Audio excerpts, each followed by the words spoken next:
大家好，我是史蒂芬。我今天想要跟大家来聊聊使用单眼相机等于专业，使用手机拍照等于不专业的迷思。毕竟在生活当中，常常会看到有人手持单眼相机拍照的同时，自己却拿着手机在拍照。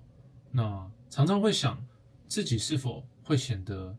那么的不专业一点？当然，随着科技的进步，我们在日常生活当中越来越依赖手机的记录。然而，单眼相机其实还是 Pro 级的摄影爱好者以及专业人士的首选。有鉴于以上的差异，我们其实可以比较用客观的方式来分析，究竟单眼相机的拍摄与手机的拍摄是否完全与专业与不专业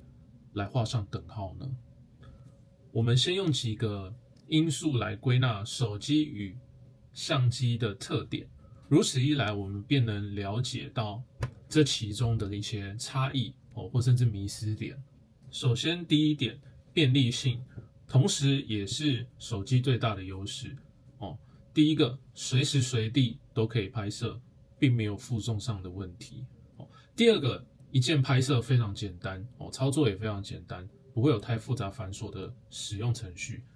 第三个，通常内建 AI 的智能应用程式，例如说 HDR 高低光的修正，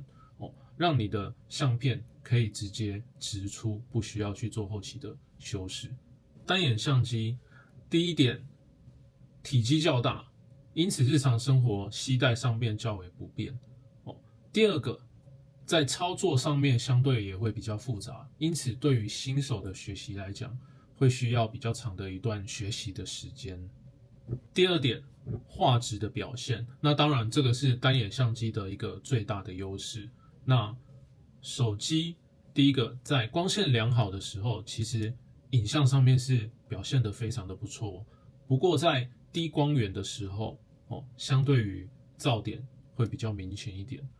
那当然，第二点，受限于感光元件的大小，还有镜头的设计，细节还有动态范围，皆不具备与单眼相机在同一个水平，甚至相差非常的大。多镜头的配置当然有数码变焦或甚至广角的功能，但是效果其实都是有限的。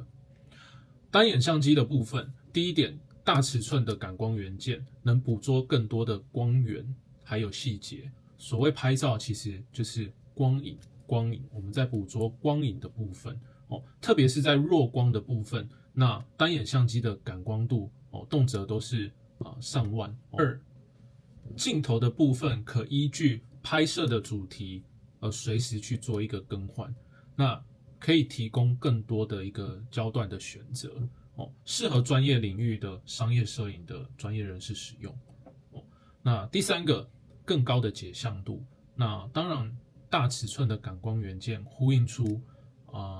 4500万、5000万画素，或甚至6100万的一个高像素，那画质的部分相对于是非常的细腻，那整体的图像看起来其实就像我们的眼睛看在真实的环境里面，那个层次感还有那个细腻度。三，功能与灵活性，那当然是取决于需求的部分。那手机它是一个非常适合即时分享，那我们拍完照之后可以马上上传到我们的社群网站。那第二个，结合手机的 App， 可以拥有快速而且非常强大的一个后期处理功能。三，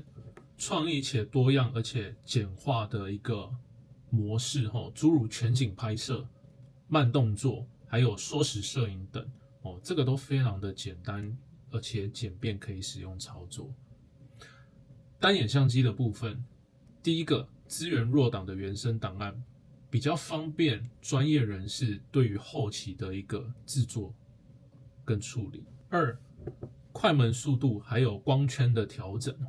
让使用者更能创作一些更有艺术性的一个照片。三，更长的蓄电量，然后还有高速快门，那我们更能使用在一些长时间的拍摄，还有在高速移动的主题，例如说可能运动会或是运动场景棒球赛事运动赛事等等。4. 成本考量，价值性与预算的平衡，白话文就是 CP 值。手机的部分，第一点，高端手机虽然昂贵，但是其实一机多用的多样性其实性价比还是相对的比较高那再来，适合预算有限，但是希望可以拥有拍出不错的影像效果的使用者第3点，简易的创意模式，而且多样性，诸如全景拍摄、缩时摄影，还有慢动作摄影都是非常简易可以快速拍摄出来的。